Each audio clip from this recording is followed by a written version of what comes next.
seorang negeri di Malang, Jawa Timur yang diduga menjadi korban rongsungan emas sekolahnya sejumlah pihak. Bullying merupakan ekspresi menyimpang pada anak dalam upaya pencarian jati diri. Peran pendidikan di keluarga dan sekolah sangat diperlukan sebagai penyeimbang.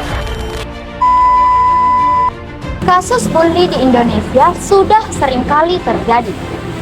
Bully biasanya dilakukan melalui kata-kata ataupun secara fisik.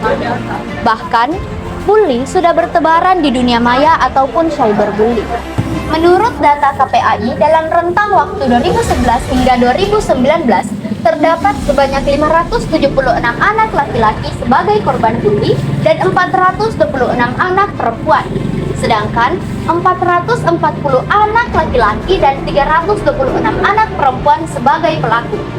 Tidak hanya itu, pelaku bully kerap kali dilakukan oleh tenaga pendidik itu sendiri, seperti halnya membeda-bedakan siswa satu sama lain. Sedangkan, berdasarkan data KPAI pada tahun 2022, terdapat sebanyak 226 kasus kekerasan fisik, psikis, maupun perundingan. Ini merupakan angka yang cukup besar dan perlu diperhatikan oleh berbagai pihak yang terkait. Tidak hanya itu, data riset yang pernah ditulis oleh Program for International Student Assessment atau PISA tahun 2018 juga menunjukkan bahwa sebanyak 41,1% siswa di Indonesia mengaku pernah mengalami bullying. Bully merupakan salah satu bentuk penindasan atau kekerasan yang dilakukan secara sengaja oleh satu orang atau sekelompok orang atau orang yang lebih berkuasa terhadap satu sama lain, dengan tujuan untuk menyakiti dan dilakukan secara terus-menerus. Perilaku bully bertentangan dengan Undang-Undang Dasar 1945 Pasal 28B ayat 2 yang berbunyi, menyatakan bahwa setiap anak berhak atas kelangsungan hidup, tumbuh dan berkembang, serta berhak atas perlindungan dari kekerasan dan diskriminasi. Adapun penyebab terjadinya bully, yang pertama, penampilan fisik, yang kedua, perbedaan kelas, yang ketiga, tradisi senioritas, yang keempat, keluarga, dan yang kelima adalah karakter seseorang. Bully, apabila tidak ditindaklanjuti dengan baik, akan memberikan efek kepada para korban bully dalam jangka waktu yang sangat panjang.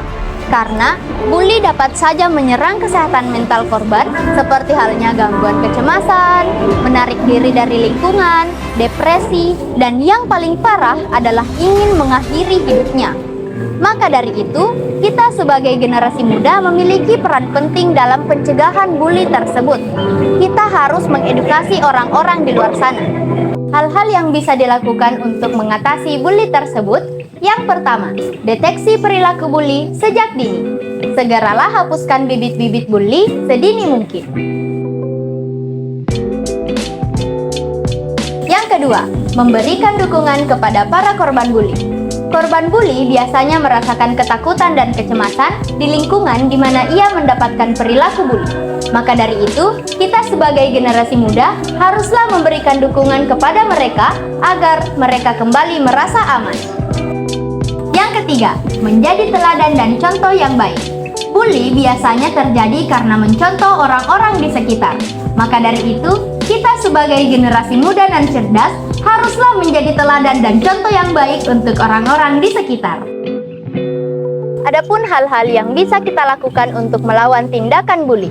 Yang pertama, jadilah orang yang percaya diri. Yang kedua, bersikap tenang saat ada orang yang mengganggu. Yang ketiga, menjalin pertemanan dengan banyak orang. Yang keempat, jangan pernah menunjukkan rasa takut ataupun sedih.